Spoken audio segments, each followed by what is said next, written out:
Tanta, pero tanta información tenemos para esta noche y ahora vamos a hablar de peronismo y radicalismo, pero también en versión explícita, porque está Julio Bárbaro. Bienvenido, Julio. ¿Qué tal?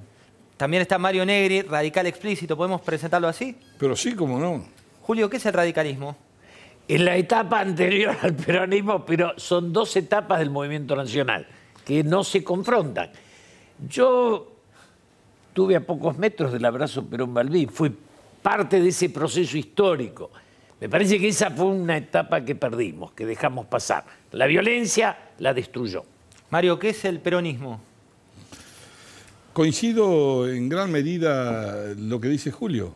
Creo que así como el radicalismo dejó dos grandes capitales en la historia, cuando fue el voto y conducir la reconstrucción de la democracia para que no vuelva a haber golpe de Estado, y ya no es más capital propio, sino que es de la sociedad, ahora parece ser que te quieren llevar al canal Volver, porque el abrazo de Perón y Balbín parece que no se puede expresar, a pesar de 44 años que lo mataron a Rucci, por ejemplo, que para un argentino no había nada mejor que otro argentino, y que la violencia puede ser una herramienta de acumulación electoral. Intenta ser, no lo va a hacer. Yo era diputado a pocos metros donde don Ricardo Balbín dijo: soy el viejo adversario Acerca de viene a despedir a un amigo. que viene a despedir al amigo.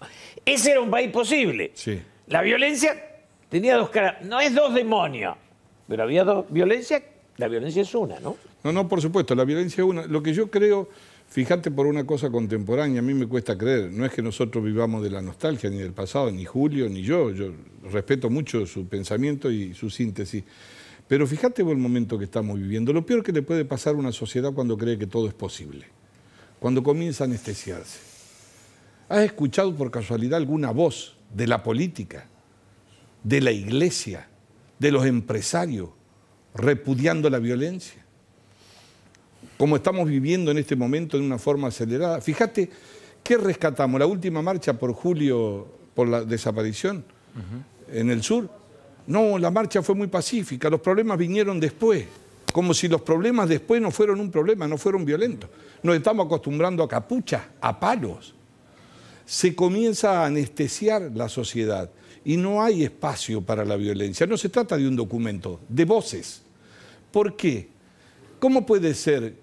Un militante puede estar enloquecido, pero la expresidenta hace 2 años iba y dice: vamos adelante con la toma de los colegios. ¿Hace 2 años hubiera dicho lo mismo gobernando el país? ¿Hubiera dicho lo mismo, Julio, la expresidenta? No, pero además, lo peor de todo es que apuesta al caos y lleva a esos pobres chicos una derrota, porque los lleva dentro del colegio. Digo, en la Argentina, el camino del caos que expresa una supuesta izquierda, que no fue ni el peronismo en su última etapa, ni el radicalismo, que no son las fuerzas populares, ese camino de la izquierda hace mucho ruido, corta muchas calles y saca pocos votos. Es más, yo creo que es un atributo que le está asignando de carácter de izquierda el kirchnerismo. Sí, es un regalo, tiene razón. Ha tenido un acto de bondad, sí. porque en realidad creo que lo que ha hecho es traficar. Yo digo que el kirchnerismo es una etapa superior del peronismo. Es una etapa superior, es un buen disparador. ¿Saben por qué? ¿Por qué? Y porque logró cosas imposibles. Primero, Perón hablaba del mundo.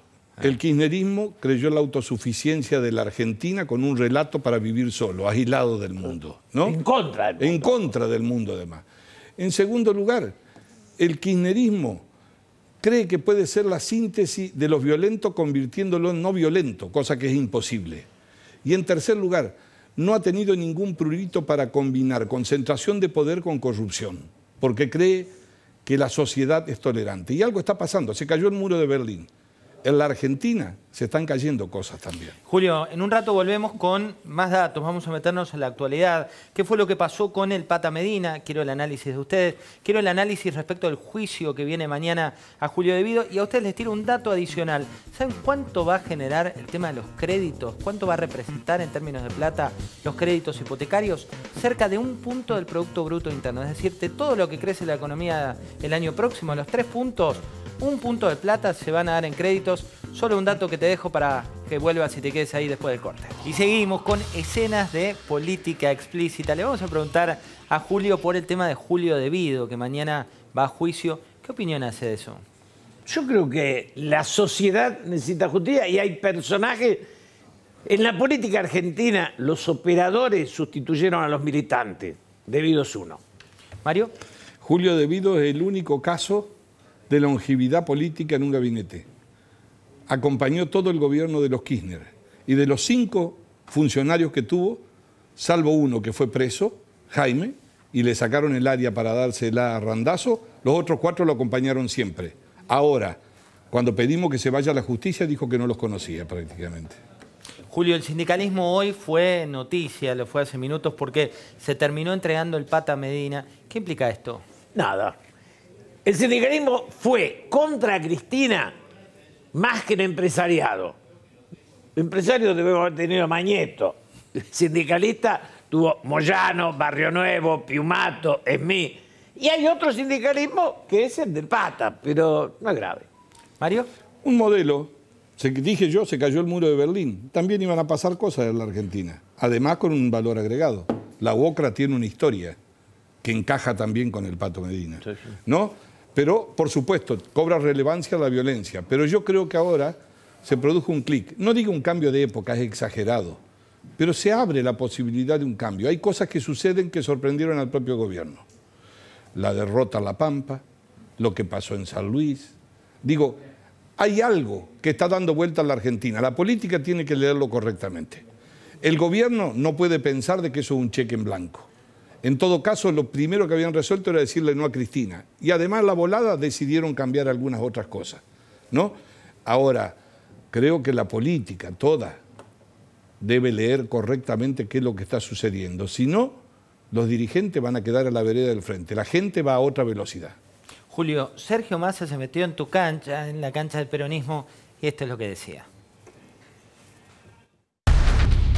El PJ, digamos, es un instrumento nada más. Yo creo que, tal como vengo planteando hace un tiempo, nosotros, peronistas, radicales, progresistas, democristianos y desarrollistas, tenemos que construir, digamos, un frente que le dé una alternativa, digamos, que le dé la posibilidad de construir alternancia a la sociedad, que le dé la posibilidad a la democracia de tener, digamos, un mecanismo moderno de selección que vaya más allá de la cuestión simplemente partidaria, ¿no? El peronismo es un instrumento, así lo bautizó Sergio Massa.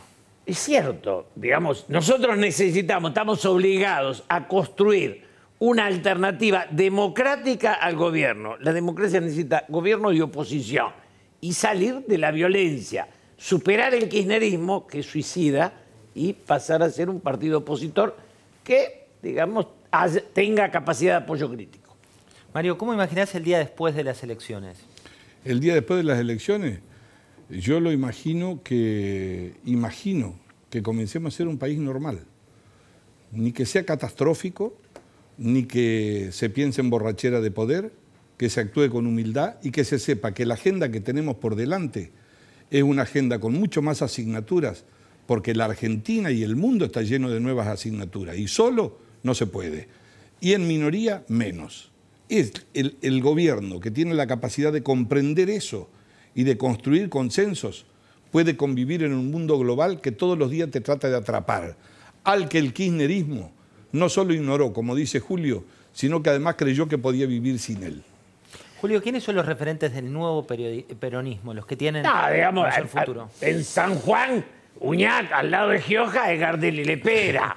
En Entre Ríos, Bordé, al lado de Uchicharri, es una mala... Digo, creo que hay mejoría, y no solo en el peronismo, en todos los partidos. Ahora, a mí, un detalle. Me interesa no atar la democracia a una concepción económica. Si la economía anda o no, eso no cuestiona la democracia. La democracia está más allá de una alternativa económica. Hablando de democracia... Eso es muy importante lo que dice. No solo la economía. Es como que la violencia no debe estar atada a pensar que uno queda pegado con alguien. Debe ser rechazada por todos. Julio, el tema de Sergio Maldonado, ¿cuál es la opinión que te merece? Me merece la opinión de que si hay nación, una crisis como esa, un desaparición, no puede llevar a este intento de darle, digamos, de volver a los 70. Yo creo que tenemos dos empachos, los 70 y los 90. Son dos traumas que arrastramos y no nos ponemos de acuerdo. Habría que superar los dos. Entonces, Maldonado, si hay nación, tenemos que estar por encima de eso y no usarlo para acusar al gobierno. Mario. La palabra desaparecido nació desgraciadamente, fue el parto más doloroso de la Argentina para el mundo. No se puede medir en voto. Se trata de un liderazgo moral de una nación. Cuando se habla de desaparecido, la Argentina retumba en todo el planeta. Entonces hay que ser muy cuidadoso.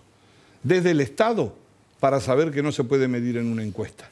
Y desde la política, para saber que no se puede usar como carroña para jugar electoralmente. Máxime, cuando vos terminaste de gobernar y todavía están con las luces apagadas, la desgraciada muerte de uno durante tu gestión. Julio, arrancamos con el juego de las definiciones. Los dos tienen Twitter, los dos están en 140 caracteres con... Se ha llevado 80, no sé si te va a dar el programa. Vamos a ver. Arrancamos por la definición de Cristina Fernández de Kirchner. Es parte de un pasado que necesita el peronismo y la democracia superar. Para mí, Cristina, el pasado convertido en presente, porque hasta que el peronismo no se renueve y encuentre a alguien que pueda superarla y que no solamente la compita con la tarjeta SUBE, Cristina va a ser un tapón para la política, para la democracia y para los consensos. Ya no es un problema electoral, es un efecto residual, pero con capacidad de daño. Un tuit radical fue ese, un poco más extendido. Más largo. 280 caracteres, ¿qué te parece? Es un poco más largo ahí. Vamos por el presidente Macri. Es una etapa de la democracia que yo voté. Y cada vez que me enojo con Macri, me acuerdo de Scioli y se me pasa. Repito eso. Presidente. Está conduciendo la segunda transición, que se va a consolidar después de Alvear, si en el 2019 la gente le vuelve a dar la confianza y se puede demostrar que en la democracia puede haber alternancia. Y no que necesariamente, si no gobierna el peronismo, no hay democracia. ¿Daniel Scioli? Es parte de un pasado que él mismo demuestra con sus gestos que no tenía nivel para ser presidente. ¿Scioli? No se bajó nunca de la lancha, por eso nunca tuvo ninguna definición. Elisa Carrió. Ha sido muy importante para la democracia. Elisa Carrió. Enormemente valiente, te sopla la nuca. Las instituciones y los que gobiernan deben saber que está detrás. ¿La Argentina? La Argentina necesita ser nación. Hay una frase de José María Arguedas que me parece importante. Dice, la patria, más que el alma, diferencia al hombre del gusano. Como dijo Ortega, la Argentina no puede ser un país a donde siempre se está llegando. Nadie se hace cargo del pasado. Todo comienza cuando yo llego. Eso pasó con Kirchner también. Pensamos que se habían olvidado. Si no nos hacemos cargo del pasado, no es posible no equivocarnos en el presente y en el futuro. Axel Kicillof. Una casualidad. Kicillof, ¿por qué se ríe así? Y no, Axel, y lo digo con mucho respeto, Axel es un tipo de mucha imaginación. Fue capaz de presentarse a presidente a rector de la universidad con una agrupación que solamente la conducía él y sacó un solo voto. De la misma manera interpretaba el país. María Eugenia Vidal. Me parece una gobernadora que es importante. Reúne valentía, dimensión, sentido social en una provincia que es otro país. Tengo más capacidad de síntesis que el señor. Más capacidad de Sí. síntesis. ¿Qué es la política, Julio, para vos, que la respirás todo el tiempo? La política es el sueño de un mejor futuro. Es la capacidad de superar la coyuntura para imaginar una sociedad para todos, para nuestros hijos. ¿Para vos? No dejar de soñar en la posibilidad de la igualdad. Las utopías son indispensables en la política y la capacidad de anticiparse. En la política, el que se anticipa un día, un mes, un año y después puede explicar si fracasa, tiene dimensión del país que tiene. ¿Sos optimista respecto de lo que viene? Soy optimista porque la sociedad está reflexionando. La coyuntura es un detalle. Es decir, creo que nace una clase dirigente. Aquellos que son capaces de pensar el futuro por encima de sus intereses. ¿Sos optimista? Yo soy optimista en la medida que los argentinos no pensemos que somos cachito campeón de corriente. Encima de la cabeza nuestra está el mundo. La revolución tecnológica, el conocimiento, la educación y la pelea por el trabajo digno, que es lo que todos aspiran. En la Argentina, algunos piensan que podemos vivir solos. Clarísimo. Muchas gracias por haber venido. Decíamos, debate, decíamos palabras, decíamos también tener... Podemos salir a trabajar juntos con concreta- Julio. Podemos salir a trabajar juntos con Julio. Salir a la... Sí, yo pensé que hay más puntos en hay común. buena que- relación de hace muchos años. Sí, hace muchos años. La militancia Sí. une más que los partidos. Está muy bien, está muy bien. está Y muy el bien. dolor. Y el dolor también, eso es verdad. Bueno, muchas gracias. Gracias.